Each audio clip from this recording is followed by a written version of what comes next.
தந்தை மகன் தூயாவியாரின் பெயராலே.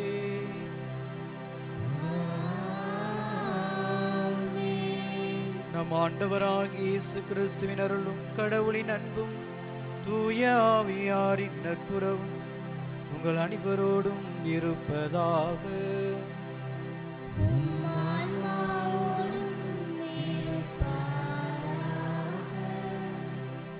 சகோதர சகோதரிகளே, தூய மரணிகளை கொண்டாட நாம் தகுதி பெறும் பொருட்டு நமது குறைகளை ஏற்று மனவருந்தி மன்னிப்பு வேண்டுவோம்.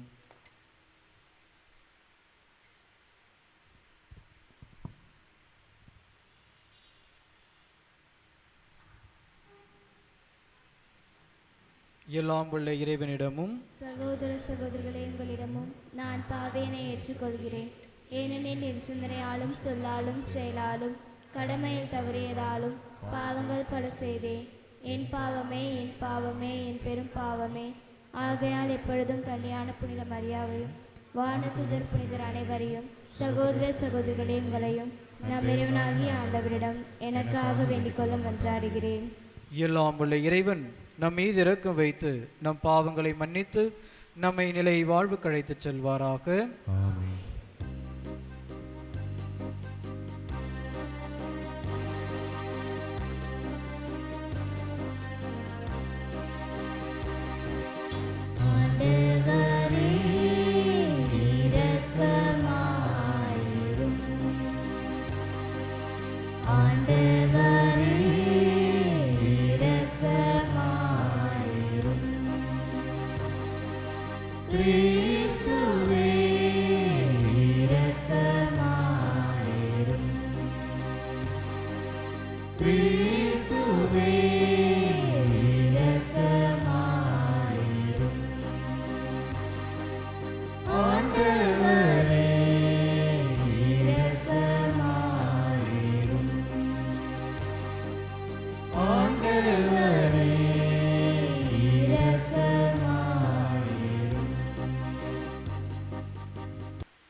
மன்றாடுவோமாக.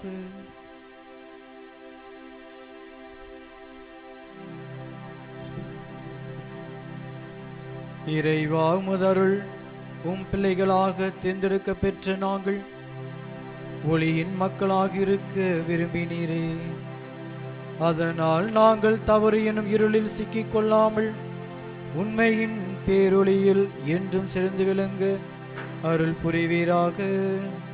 உம்மோடு தூயாவியாரின் ஒன்றைப்பில் இறைவனாய் என்றென்று வாழ்ந்து ஆட்சி செய்கின்ற எங்கள் ஆண்டவராகிய கிறிஸ்து வழியாக உம்மை மன்றாடுகின்றோம்.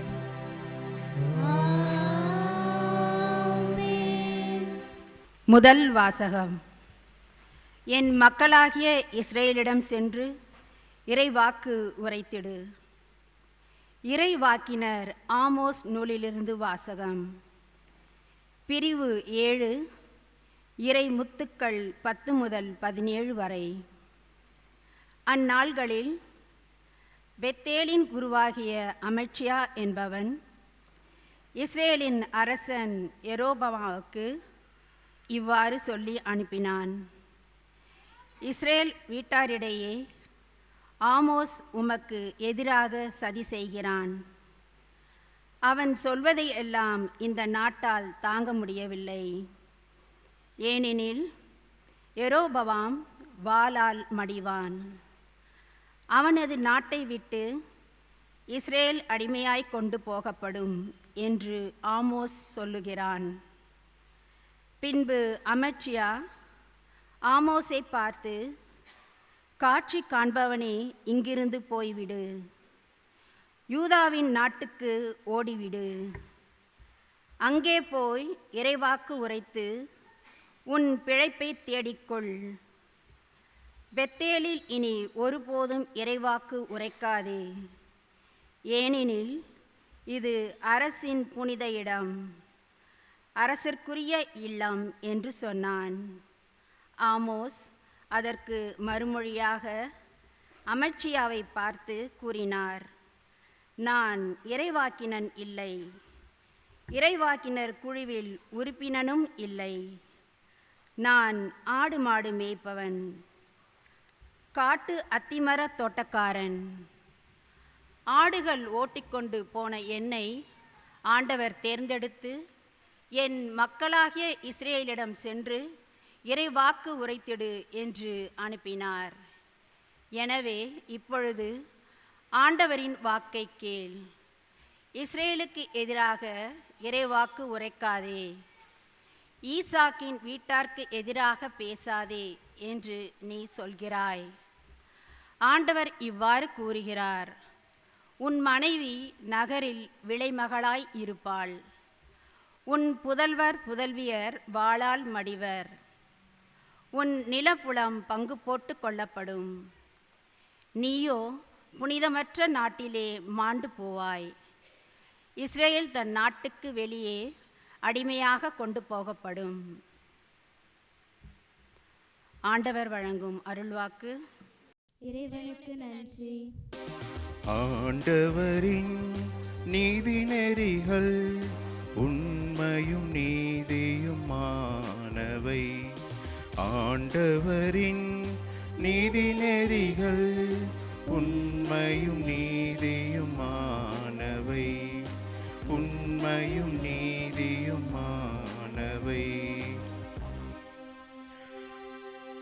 ஆண்டவரின் திருச்சட்டம் நிறைவானது, அது புத்துயிர் அளிக்கின்றது. ஆண்டவரின் ஒழுங்குமுறை நம்பத்தக்கது, எளியவருக்கு அது ஞானம் அளிக்கின்றது.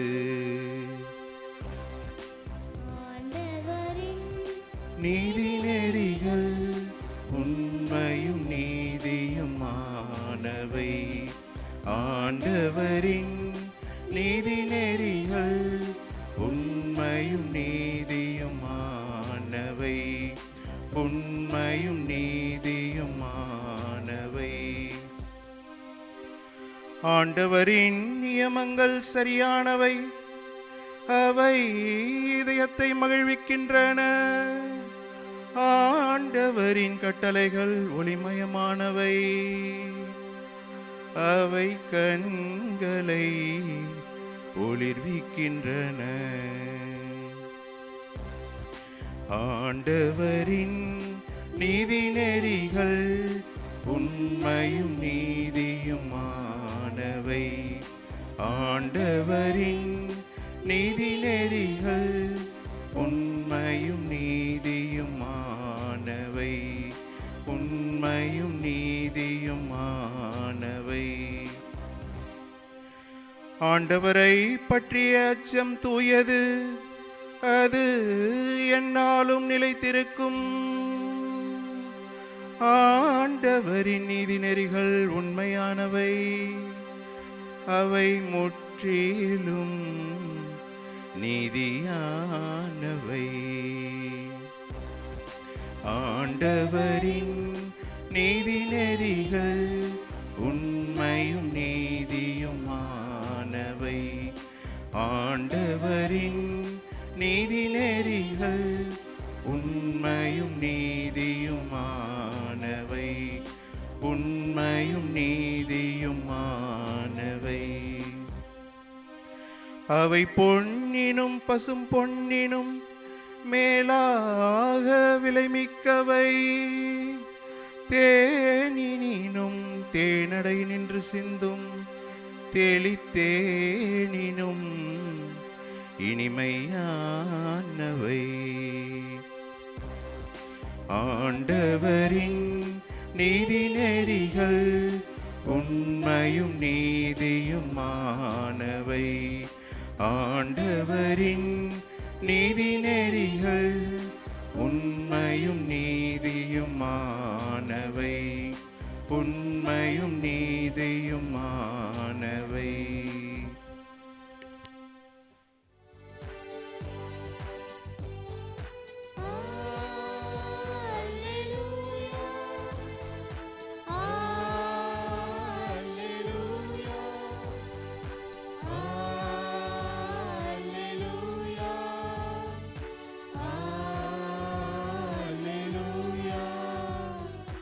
Alleluia.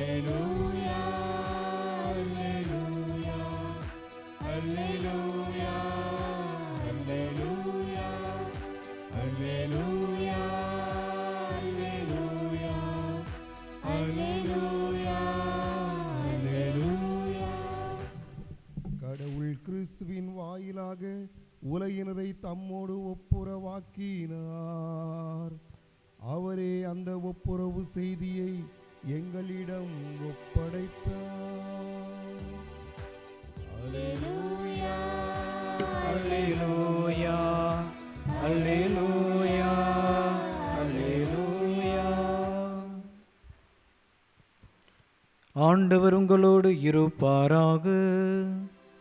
உம் ஆன்மாவோடும் இருப்பாராக. மத்தேயு எழுதிய தூய நற்செய்தியிலிருந்து வாசகம். ஆண்டவரே, மாட்சி உமக்கே. அதிகாரம் 9 இறைவசனங்கள் 1 முதல் 8 வரை. அக்காலத்தில் இயேசு படகேறி மறுகரைக்கு சென்று தம் சொந்த நகரை அடைந்தார். அப்பொழுது சிலர் முடக்குவாதமுற்ற ஒருவரை கட்டிலில் கிடத்தி அவரிடம் கொண்டு வந்தனர். இயேசு அவருடைய நம்பிக்கையைக் கண்டு முடக்குவாதமுற்றவரிடம், மகனே, துணிவோடு இரு, உம் பாவங்கள் மன்னிக்கப்பட்டன என்றார்.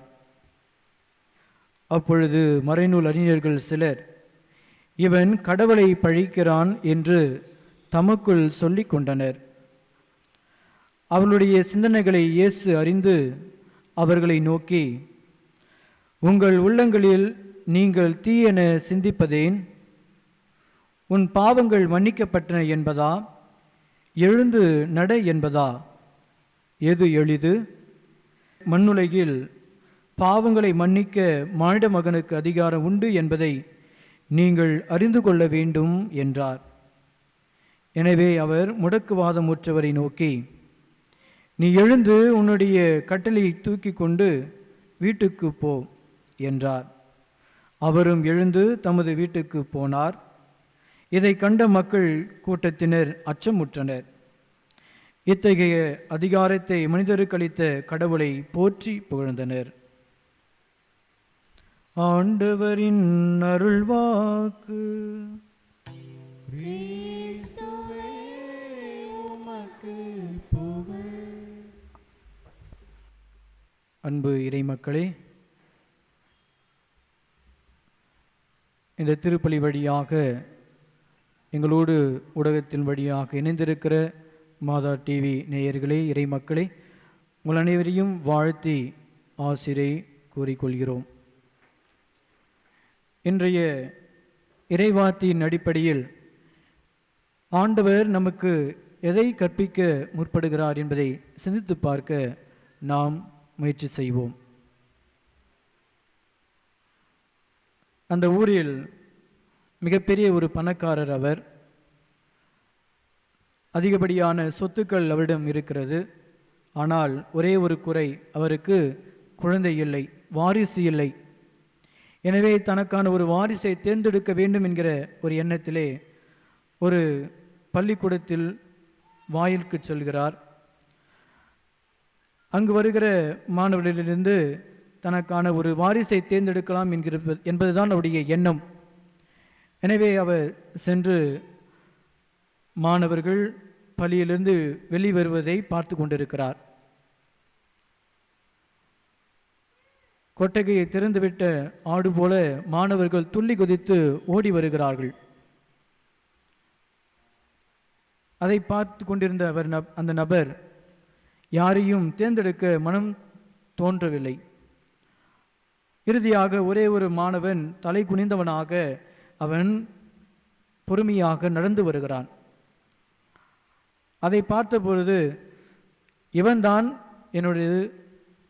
என்னுடைய வாரிசு என்று அவனை அவர் தேர்ந்தெடுக்கிறார்.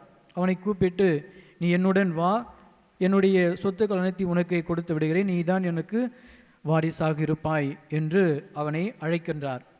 அப்பொழுது அருகில் இருந்த ஒரு கடைக்காரர், இவனையா நீங்கள் தேர்ந்தெடுக்கிறீர்கள்? இவன் பொல்லாதவன், இவன் ஏதாவது காசு தொலைந்திருந்தால் அதை தேடி எடுக்கலாம் என்கிற எண்ணத்தில் தான் கீழே குனிந்து தேடிக்கொண்டு வந்தான் என்று அவனை பற்றி சொல்லுகிறார்.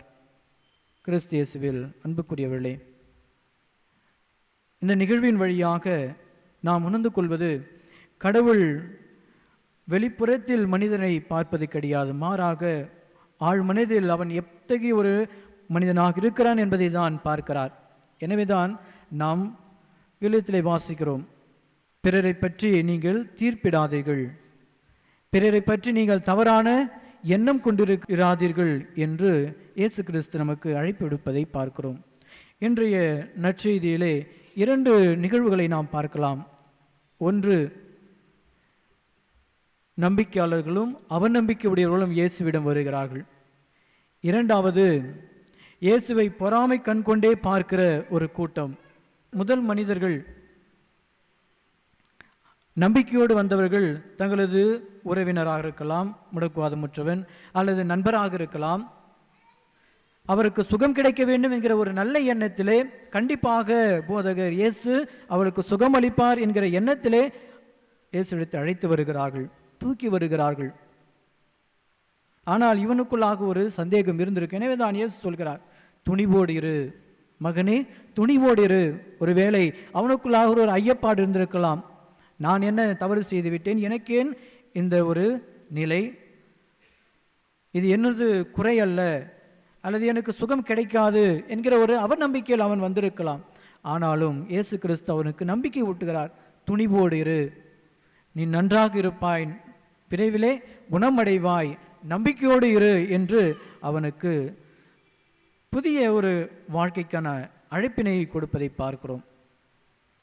இரண்டாவது மனிதர்கள், அங்கிருந்த மறைநூல் அறிஞர்கள், உன் பாவங்கள் மன்னிக்கப்பட்ட என்று சொன்னவுடனே, இவன் யார், கடவுளை பழிக்கிறான், பாவங்களுக்கு மன்னிப்பதற்கு இவனுக்கு யார் அதிகாரம் கொடுத்தது என்றெல்லாம் இயேசுவை சந்தேக கண் கொண்டும் பொறாமை கண் கொண்டும் பார்ப்பதை பார்க்கிறோம். ஆனாலும் இயேசு கிறிஸ்து தனது அதிகாரத்தை பயன்படுத்துகிறார். அதன் வழியாக அங்கு புதிய மருத்துவத்தை அவர் கையாளுவதை பார்க்கலாம். இன்று வாழ்கிற நமது சமுதாயத்திலே பல்வேறு விதமான நோய்கள் பரவிக்கொண்டே இருக்கின்றன. 2 ஆண்டுகள் நம்மை கட்டி போட்ட கொரோனா நோயும் இருக்கிறது. அதிலும் ஒருவருடைய வாழ்நாட்களிலே சொல்ல முடியாத பல்வேறு பிரச்சனைகள் மனதிலே புதிந்து கிடக்கின்றன. அவைகளுக்கெல்லாம் மருந்தை தான் இயேசு நமக்கு இன்று கற்றுத்தருகிறார். மன்னித்து இறைவனோடு ஒப்புரவாகுகிற அந்த ஒரு அழைப்பினை இயேசு இன்றைய நற்செய்தி வழியாக நமக்கு கொடுக்கிறார். இன்றைய முதல் வாசகத்தில் நாம் வாசி கேட்டோம். ஆமோஸ் இறைவாக்கினர் இஸ்ரேல் மக்களை கடவுளிடம் திரும்பி வர அழைப்பு விடுக்கிறார். ஆனால் அவர்கள் மறுக்கிறார்கள். நானோ ஆடு மாடு மேய்த்து கொண்டிருந்தவன், எனக்கு படிப்பு அறிவு கிடையாது, நான் எளியவன், ஆனால் இறைவன் என்னை போதிக்க அழைத்தார். நீங்கள் மனமாற வேண்டும், கடவுளுடைய வார்த்தைக்கு செவிசாய்க்க வேண்டும், நீங்கள் இறைவனோடு மீண்டும் ஒப்புரவாக வேண்டும் என்று ஒரு அழைப்பினை அவர்களுக்கு கொடுக்கிறார். ஆனால் அவர்கள் உதறி தள்ளுகிறார்கள். அதனுடைய விளைவுதான் ஆமோஸ் இறைவாக்கின் அழகாக சொல்லுகிறார், நீங்கள் கண்டிப்பாக நாடு கடத்தப்படுவீர்கள், நீங்கள் கண்டிப்பாக அடிமைகளாக மாற்றப்படுவீர்கள். எப்பொழுது? இறைவனை நாம் உதாசீனப்படுத்துகிற பொழுது, இறைவனிடத்திலே நாம் ஒப்புரவு ஆகாத பொழுது, இறைவனிடத்திலே மன்னிப்பை கேட்காத பொழுது நாம் கண்டிப்பாக தண்டனை பெறுவோம் என்பதை அந்த வார்த்தைகள் வழியாக ஆமோஸ் இறைவாக்கின் எடுத்துச் சொல்வதை பார்க்கிறோம். கிறிஸ்துவில் பிரியமானவர்களே, இதைத்தான் நற்செய்தியிலே பிரதிபலிப்பதை பார்க்கிறோம். யூத சமுதாயத்திலே ஒருவர் நோய் நொடியால் இருந்தார் என்றால் அவர் சபிக்கப்பட்டவர், அவன் பெரும் பாவி என்று ஒரு மாய பிம்பத்தை அந்த யூத சமுதாயம் உருவாக்கி வைத்திருந்தது. இயேசு அதை தான் உடைத்தெறிகிறார்.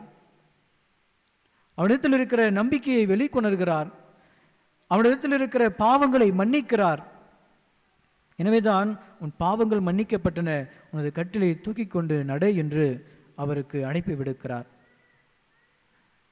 இன்று மன்னிக்காத மனங்கள் பல இருக்கின்றன, இன்று ஒப்புரவாகாத உறவுகள் பல இருக்கின்றன. இதைதான் நாம் சிந்தித்து பார்க்க அழைக்கப்படுகின்றோம். 2000 ஆண்டுகளாக இறைவார்த்தை நமக்கு போதிக்கப்பட்டு கொண்டுதான் இருக்கின்றது. நம்மிலே எந்த அளவுக்கு உறவுகள் வளர்ச்சி அடைந்து கொண்டிருக்கின்றன என்பதை கண்டிப்பாக சிந்தித்து பார்க்க வேண்டும். ஒப்புரவாகிற பொழுது அங்கு அன்பு நிறைந்திருக்கிறது, மகிழ்ச்சி மேலோங்குகிறது. மன்னிக்கிற பொழுது நாம் கடவுளுடைய கரங்களாக மாறுகிறோம். மன்னிக்கிற பொழுது மகான்களாக மாறுகிறோம். இயேசு நமக்காக சிலுவையிலே மன்னிப்பை பெற்று தந்தார்.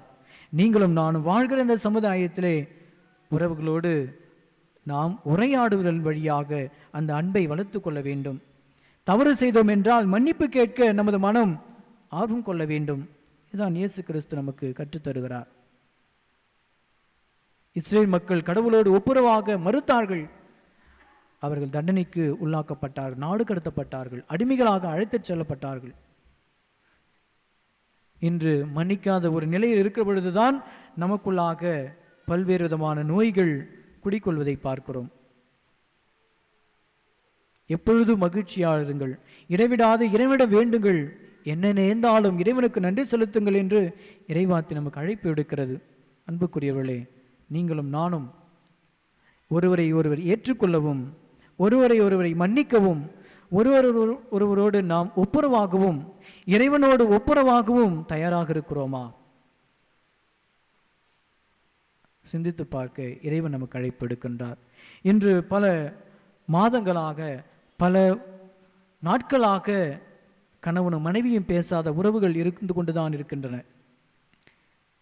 தாய் தந்தையோடு பேசாத ஒரு நிலை, பிள்ளைகள் பெற்றோரோடு பேசாத ஒரு நிலை, ஏன் பெரியவர்களை அல்லது தாய் அல்லது தனது பெற்றோரை சந்திக்காத அல்லது ஒதுக்கி வைத்திருக்கிற ஒரு அவலமான நிலை, இதைதான் இறைவன் கலைந்துவிட நமக்கு அழைப்பு எடுக்கின்றார். அந்த 4 நபர்கள் தனது நண்பரோ அல்லது உறவினர் மீது ஒரு அன்பை கொண்டு, பாசத்தை கொண்டு அவருக்கு சுகம் கிடைக்க வேண்டும் என்கிற அந்த நம்பிக்கையில இயேசுவிடத்தில் வருகிறார்கள். இன்று நாம் எத்தனை பேர் நோய் நொடியால் வாடுகிற உறவுகளை, பெரியவர்களை, பெற்றோரை, உடன் பிறப்புகளை தேடி செல்கிறோம், விசாரிக்கிறோம், நலம் விசாரிக்கிறோம். இயேசு கற்றுத்தருகிற மருத்துவம், நல்லா இருக்கிறியா, துணிவோடு இரு, நம்பிக்கையோடு இரு, கண்டிப்பாக நீ நலம் பெறுவாய், கண்டிப்பாக உனக்கு சுகம் கிடைக்கும் என்கிற அந்த ஆறுதலான வார்த்தைகளை பேசுவதற்கும் உரையாடுவதற்கும் இயேசு கிறிஸ்து நமக்கு அழைப்பு விடுக்கிறார். கிறிஸ்து இயேசுவில் பிரியமானவர்களே, சிந்தித்து பார்ப்போம். இறைவன் ஒருவரே நமக்கு அனைத்தையும் கற்பிக்கிறவர்.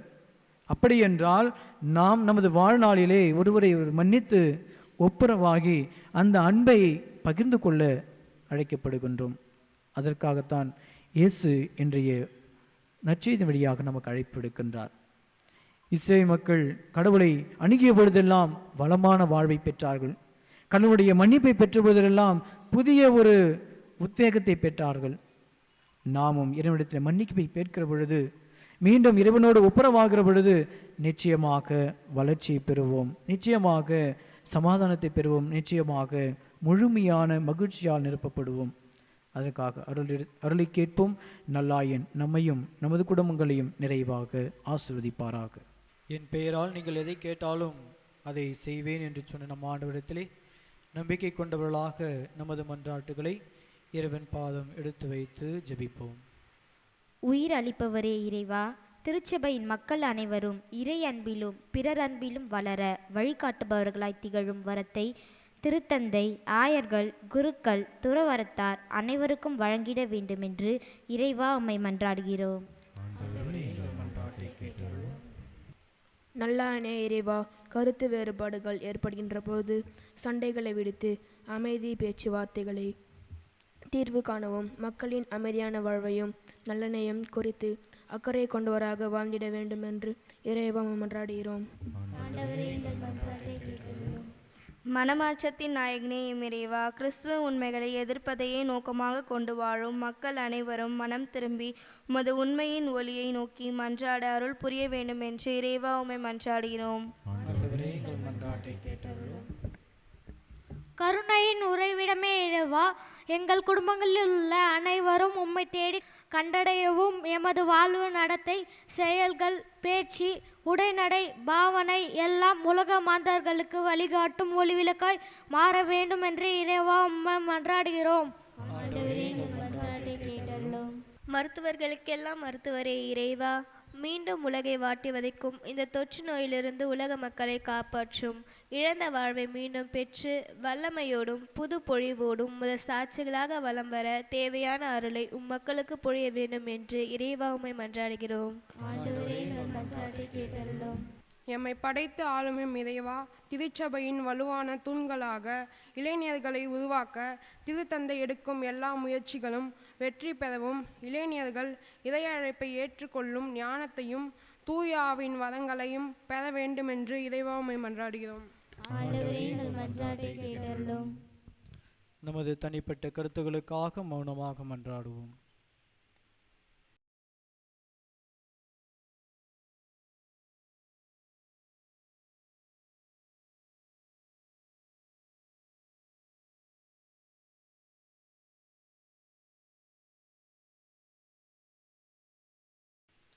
தாயும் தந்தையுமான இறைவா, மக்களாகிய நாங்கள் நம்பிக்கையோடு உமது பாதம் அர்ப்பணித்திருக்கிற ஒவ்வொரு ஜெபங்களையும் எங்கள் உள்ளங்களில் பதிந்து கிடக்கிற பல்வேறு மன்றாட்டு நிறைவேற்ற வேண்டும் என்று எங்கள் ஆண்டவராகிய கிறிஸ்து வழியாக உம்மை மன்றாடுகின்றோம். ஆமென்.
சகோதர சகோதரிகளே, என்னுடைய மாலைப்பலி எல்லாம் உள்ள தந்தையாக இறைவனுக்கு ஏற்றதாகும்படி மன்றாடுங்கள்.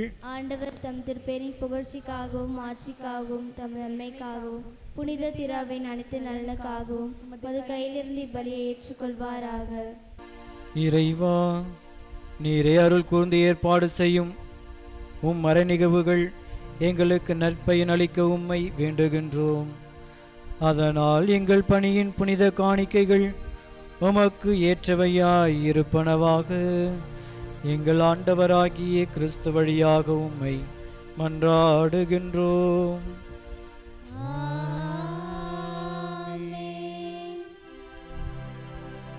ஆண்டவர் உங்களோடு இருப்பாராக.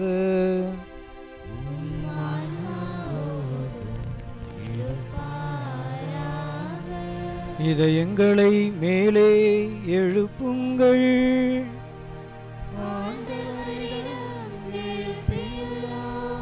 நம் இறைவனாகிய ஆண்டவருக்கு நன்றி கூறுவோம்.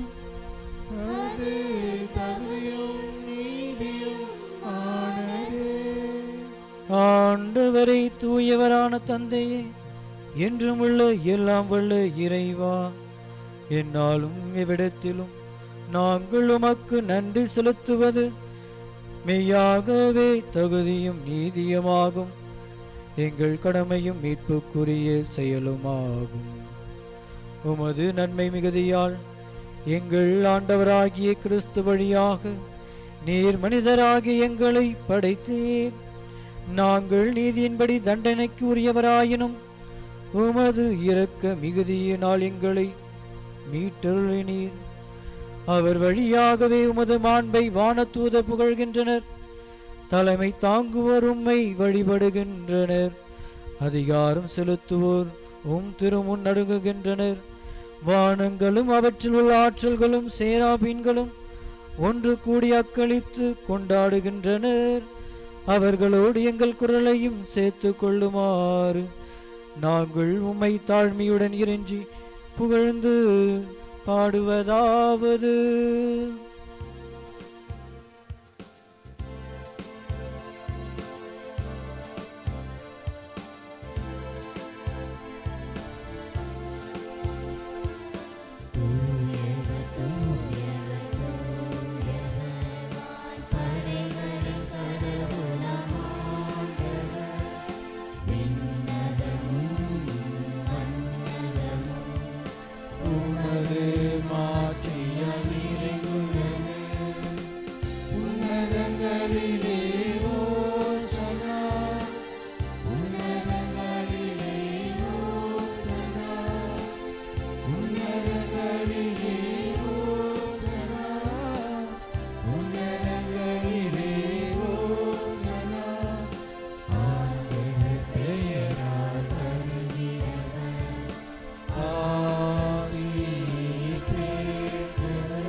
ஆண்டவரே, நீர் மெய்யாகவே தூயவர், தூய்மை அனைத்துக்கும் ஊற்று.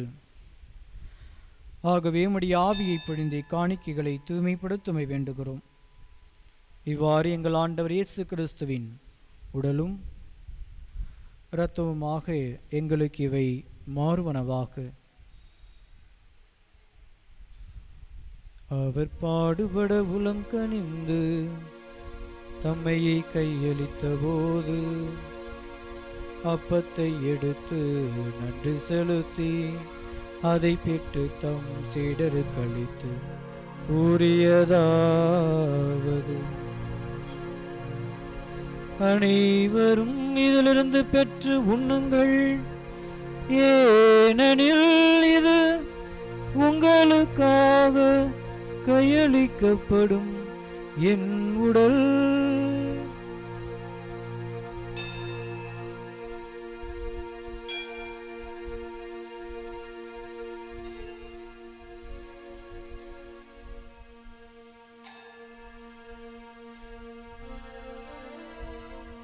அவ்வண்ணமே இரவு விருந்தை அருந்திய பின் கிண்ணத்தையும் எடுத்து மீண்டும் உமக்கு நன்றி கூறி தம் சீடருக்கு அளித்து அவர் கூறியதாவது: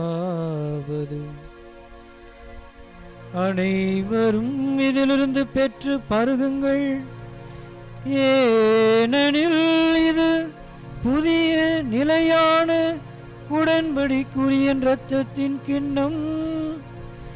இது பாவ மன்னிப்புக்கென்று உங்களுக்காகவும் பலருக்காகவும் சிந்தப்படும். இதை என் நினைவாக செய்யுங்கள்.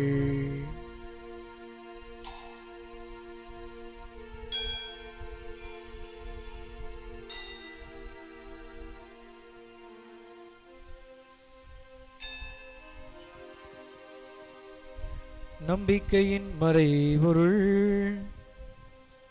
ஆண்டவரே, நீர் வருமளவும் உமது இறப்பினை அறிக்கையிடுகின்றோம், உமது உயிர்ப்பினையும் எடுத்துரைக்கின்றோம். ஆகவே ஆண்டவரே, நாங்கள் கிறிஸ்துவின் இறைப்பினை உயிர்ப்பினை நினைவு கூர்ந்து வாழ்வதரும் அப்பத்தையும் மீட்பளிக்கும் கிண்ணத்தையும் உமக்கு ஒப்புக் கொடுக்கின்றோம். உம் திருமுனின்று உமக்கு ஊழியம் புரிய தகுந்தவர்கள் எங்களை ஏற்றுக்கொண்டீர். எனவே உமக்கு நன்றி செலுத்துகிறோம். மேலும் கிறிஸ்துவின் உடலிலும் இரத்தத்திலும் பங்கு கொள்ளும் எங்களை தூய ஆவியார் ஒன்று சேர்க்க வேண்டும் என உமை தாழ்மையுடன் மன்றாடுகின்றோம். ஆண்டவரே, உலகெங்கும் பரவியிருக்கும் உமது திரு அவையை நினைவு கூர்ந்தருளும். எங்கள் திருத்தந்தை பிரான்சிஸ், இணை ஆயர்கள், எல்லா திருநிலையினர் ஆகிய அனைவரோடும் உமது திரு அவை அன்பில் நிறைவு பெற செய்தருளும். மேலும் உயிர்த்தெழும் எதிர்நோக்குடன் துயில் கொள்ளும் எங்கள் சகோதர சகோதரிகளையும் இறந்தோர் அனைவரையும் இரக்கத்துடன் நினைவு கூர்ந்து உமது திருமுக ஒளியினுள் ஏற்றருளும். எங்கள் அனைவர் மீதும் இரக்கமாயிரும். கடவுளின் கன்னித்தாயான புனித மரியா, அவருடைய கணவரான புனித யோசேப்பு, புனித திருத்தூதர்கள், இவ்வுலகில் உமக்கு உகந்தவராயிருந்தோர் ஆகிய புனிதர் அனைவருடனும் நாங்கள் நிலைவாழ்வில் பங்கு கொள்ளும் தகுதி பெற்று உம் திருமகன் இயேசு கிறிஸ்து வழியாக உம்மை புகழ்ந்தேத்தும் வரமருள உம்மை மன்றாடுகின்றோம். இவர் வழியாக இவரோடு இவரில் எல்லாம் வல்ல இறைவனாகிய தந்தையே, தூய ஆவியாரின் ஒன்றிப்பில் எல்லா புகழும் ஆட்சியும் என்றென்றும் உமக்கு உரியதே.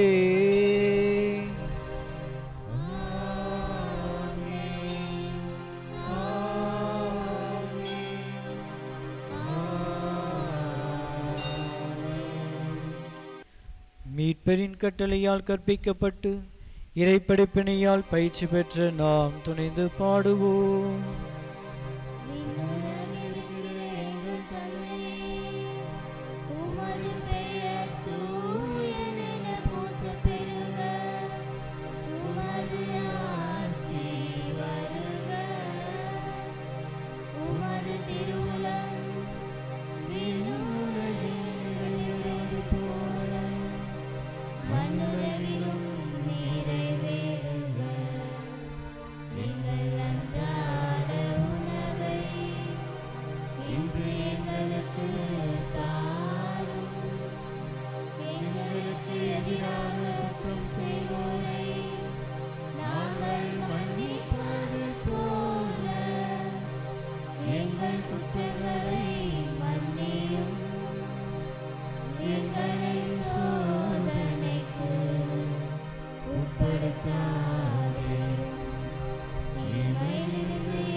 ஆண்டவரே, தீமை அனைத்திலும் இருந்து எங்களை விடுவித்து எங்கள் வாழ்நாளில் அமைதியை கனிவுடன் அருள உம்மை மன்றாடுகின்றோம்.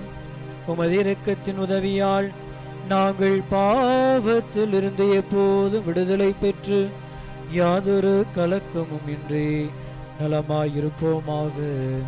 நாங்கள் எதிர்நோக்கியிருக்கும் பேரின்பத்துக்காகவும் எம் மீட்பராகிய இயேசு கிறிஸ்துவின் வருகைக்காகவும் காத்திருக்கின்றோம்.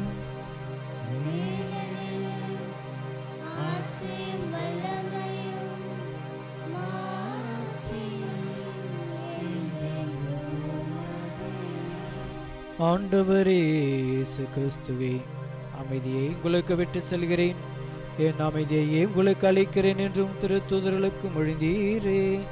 எங்கள் பாவங்களை பாராமல் உமது திரு அவையின் நம்பிக்கையை கண்ணோக்கி உமது திருவுளத்திற்கேற்ப அதற்கு அமைதி ஒற்றுமையும் அருத்தருள்வீராக. என்றென்று வாழ்ந்து ஆட்சி செய்கின்றவர் நீரே.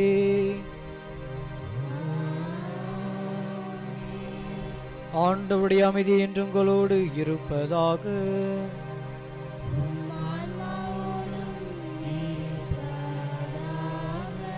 ஒருவருக்கொருவர் அமைதியை பகிர்ந்து மகிழ்வோம். உலகின் பாவங்களை போக்கும் இறைவனின் செம்மறியே, எங்கள் மேல் இரக்கமாயிரும். உலகின் பாவங்களை போக்கும் இறைவனின் செம்மறியே, எங்கள் மேல் இரக்கமாயிரும். உலகின் பாவங்களை போக்கும் இறைவனின் செம்மறியே, எங்களுக்கு அமைதி அளித்தருளும்.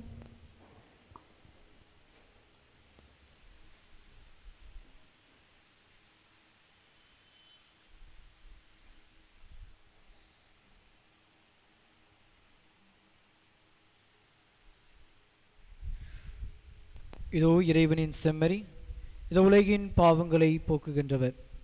செம்மறி விருந்து கழைக்க பெற்ற நாம் அனைவரும் பேறு பெற்றோர். ஆண்டவரே, நீர் என் நிலத்தில் எழுந்தருள நான் தகுதியற்றவள். ஆனால் ஒரு வார்த்தை மட்டும் சொல்லியருளும், எனது ஆன்மா நலமடையும்.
மன்றாடுவோமாக.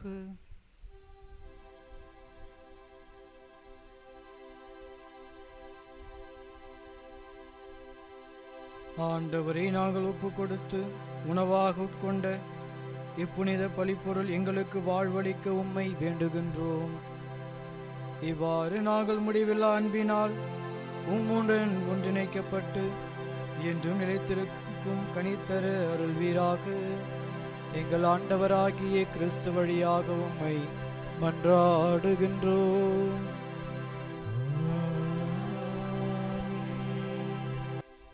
ஆண்டவர் உங்களோடு இருப்பாராக.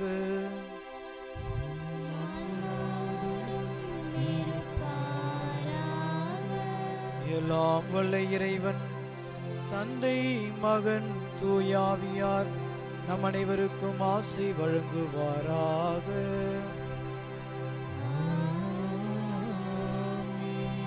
சென்று வாருங்கள், திருப்பலி நிறைவேறிற்று.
பாதுகாவலியான தூய அற்புத காணிக்கை எண்ணையே எங்களுக்காக வேண்டிக் கொள்ளும். திருக்குடும்பத்தின் பாதுகாவலரான புனித சூசையப்பரே எங்களுக்காக வேண்டிக் கொள்ளும். அற்புதரான புனித அந்தோனியாரே எங்களுக்காக வேண்டிக் கொள்ளும். பிரான்சிஸ்கு சவேரியாரே எங்களுக்காக வேண்டிக் கொள்ளும். தந்தை மகன் தூய ஆவியாரின் பெயராலே ஆமென். இயேசுக்கே புகழ், இயேசுக்கே நன்றி. மரியே வாழ்க, சூசையே வாழ்க.